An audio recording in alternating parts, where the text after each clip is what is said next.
तेल व एलपीजी का बड़ा समझौता। प्रधानमंत्री नरेंद्र मोदी ने 5 देशों के दौरे के दौरान चरण के तहत शुक्रवार को नीदरलैंड पहुंचे, जहां वे ट्रेड, टेक्नोलॉजी, डिफेंस और एनर्जी जैसे क्षेत्रों में आपको बताएं द्विपक्षीय सहयोग को और गहरा करने के लिए अपने प्रधानमंत्री रॉब जेडन के साथ बातचीत करेंगे। बता दें कि पीएम मोदी ने संयुक्त अरब यानी कि यूएई में लगभग 2.5 घंटे के ठहराव के बाद नीदरलैंड पहुंचे। उन्होंने अबू धाबी में यूएई के राष्ट्रपति मोहम्मद बिन जायद अल नाह्यान उनके राष्ट्रपति से मुलाकात के साथ बातचीत की। नीदरलैंड पहुंचने पर प्रधानमंत्री का हवाई अड्डे पर आपको बताया उन्होंने स्वागत किया। साथ ही साथ परिवार के प्रमुख ने भी उनका स्वागत किया। साथ में विदेश मंत्री भी मौजूद थे। भारत के राजदूत कुमार तथा आपको बताएं सरकार के नए वरिष्ठ अधिकारियों ने स्वागत भी किया। प्रवासी भारतीयों ने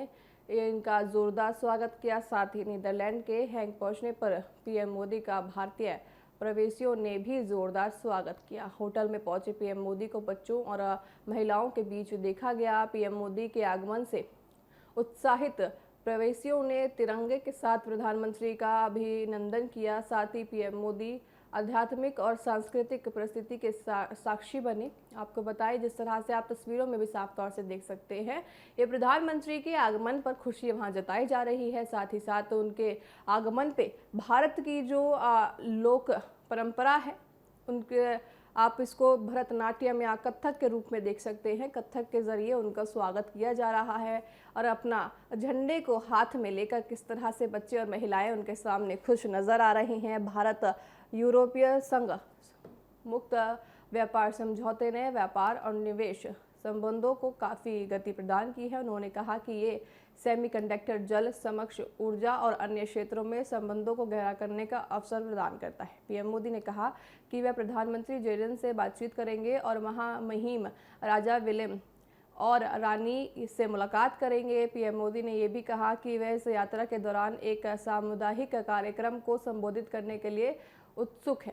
पीएम के 15 से 17 मई तक नीदरलैंड का ये यात्रा 2017 की उनकी यात्रा के बाद दूसरी यात्रा है। तेल व एलपीजी पर बड़ा समझौता। भारत में पेट्रोल डीजल के दाम बढ़ाए जाने और हाल में वर्क फ्रॉम होम जैसी अपीलों के बीच ही प्रधानमंत्री मोदी की संयुक्त अरब अमीरात यानी यूएई यात्रा में भारत ने ऊर्जा और रक्षा क्षेत्र में अहम समझौते किए।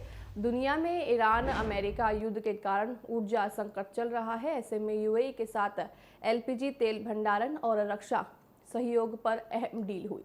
विदेश मंत्रालय ने बताया कि दोनों देशों ने रणनीति साझेदारी का आपको बताएं किस तरह से मीटिंग की। अब आने वाले दिनों में देखा जा सकता है कि हमको तेल की जो अभी फिलहाल भारत में किल्लत हो रही है वो कम होती नजर आ सकती है। साथ ही साथ प्रधानमंत्री की यात्रा के दौरान रणनीतिक सारी आपको बताए भंडारण और एलपीजी आपूर्ति पर भी समझौते हुए हैं। क्या क्या हुआ समझौते में अब आपको समझाते हैं। देखिए, दोनों देश रक्षा उद्योग में सहयोग बढ़ाएंगे। नई तकनीक और साथ ही इनोवेशन, ट्रेनिंग, अन्य आभास, समुद्री सुरक्षा, साइबर सुरक्षा और सूचना आदान प्रदान पर काम होगा। यूएई की कंपनी एडीएनओसी भारत में 3 करोड़ बैरल तक कच्चा तेल भंडारण बढ़ा सकती है। आपको बताइए, अगर वो कच्चा तेल बढ़ाएगी, जिस तरह से अभी हमारे देश में किल्लत हो रही है, साथ ही साथ अगर मैं किल्लत भी ना कहूँ, जिस तरह से प्राइस है, जो उनकी कीमत है, बढ़ते लगातार अब जा रही हैं। एलपीजी की चाहे हम बात करें तो वैसे में ये देखा जा सकता है कि इन सारी चीज़ों को होने के बाद भारत में जो ये तेल अभी वापस उनके प्राइस हैं या फिर जो ज़्यादा बड़े हैं वो कहीं ना कहीं कुछ दिनों में घटते भी नजर आएंगे। इस सिलसिले में एक बड़ी खबर ये है कि भारतीय ऑयल यानी कि आईओसी को अब पहले से ज़्यादा एलपीजी यानी रसोई गैस की सप्लाई मिलेगी, जिससे व्यापार के नए रास्ते खुलेंगे। देखिए, अब उनको ज़्यादा एलपीजी की सप्लाई मिलेगी तो इससे व्यापार के नए रास्ते तो खुलेंगे ही, साथ में जो एलपीजी के प्राइस अभी कुछ दिनों से भारत में बढ़ते नज़र आ रहे थे वो एलपीजी के प्राइस भी अब कहीं ना कहीं घटते नज़र आएंगे। और आपकी रसोई पर भी जितना भी प्रभाव, आपकी आर्थिक स्थिति पर भी जितना प्रभाव आपको पड़ता नज़र आ रहा होगा, साथ ही वो भी अब कम होता यहाँ पे चला जाएगा। यूएई की बड़ी तेल कंपनी एडीएनओसी ने मैनेजिंग डायरेक्टर सुल्तान अहमद अल जाबेर ने कहा है कि भारत की तेजी से बढ़ती आबादी और इकोनॉमी की वजह से यह एनर्जी की डिमांड बहुत ज़्यादा है, इसलिए दोनों देशों का ये रिश्ता बेहद खास है।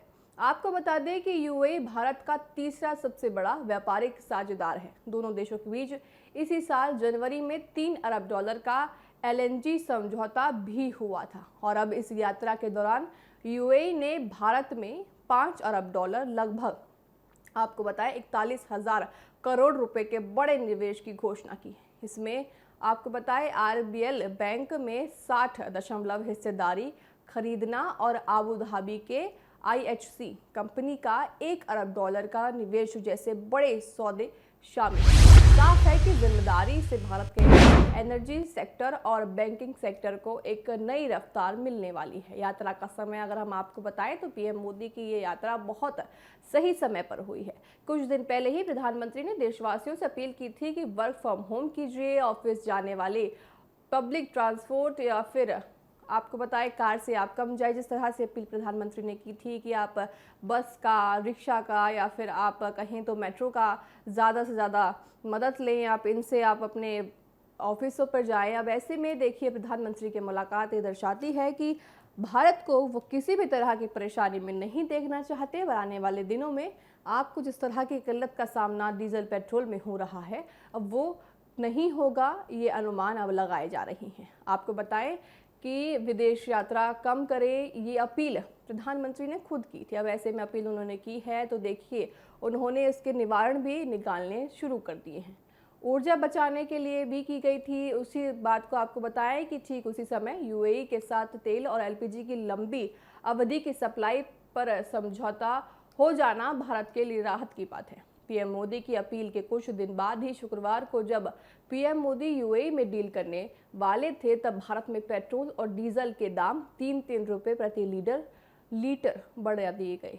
पेट्रोलियम मंत्री हरदीप सिंह पुरी पहले ही संकेत दे चुके थे कि दाम बढ़ सकते हैं। पाकिस्तान सऊदी रिश्तों पर भी नज़र अगर हम डालें तो भारत यूएई के साथ मजबूत रक्षा साझेदारी बना रहा है, क्योंकि पाकिस्तान ने सऊदी अरब के साथ रक्षा समझौता किया है और ईरान युद्ध में मध्यस्थ की भूमिका निभा रहा है, यानी कि एक अब कहूँ तो बिचौलिया की जो बीच में इंसान होता है उसकी वो भूमिका निभा रहा है। ऐसे में यूएई के साथ मजबूत संबंध भारत की रणनीति को मजबूत बनाने हैं। साथ ही दुनिया भर के ऊर्जा संकट, ईरान अमेरिका युद्ध के कारण आपको बताया जिस तरह से हॉर्मुज़ स्ट्रेट बंद रहा जिससे तेल परिवहन प्रभावित हुआ। यूएई पर भी ईरान हमलों पर जिस तरह से यूएई ने हाल ही में ओपीईसी से बाहर निकलने का फैसला लिया जिससे वह ज़्यादा तेल उत्पादन कर सकेगा और भारत जैसे देशों को फायदा होगा। आपको बताएं कि पीएम मोदी की यूएई यात्रा से ऊर्जा सुरक्षा और रक्षा सहयोग दोनों मोर्चों पर भारत की मजबूती मिलेगी। ये समझौते आने वाले समय में भारत को तेल गैस की आपूर्ति स्थिर रखने में मदद करेंगे। अब देखिए जिस तरह से प्रधानमंत्री ने यात्रा की है, अब ये संभावना जताई जा रही है कि जिस तरह से भारत में आए दिन कीमत पेट्रोल की, डीजल की, एलपीजी की बढ़ती नजर आ रही है तो वैसे में विराम लगता कहीं ना कहीं नजर आ रहा है। बहरहाल मेरे साथ अभी के लिए इतना ही। आप देखते रहिए TV7 भारत। नमस्कार।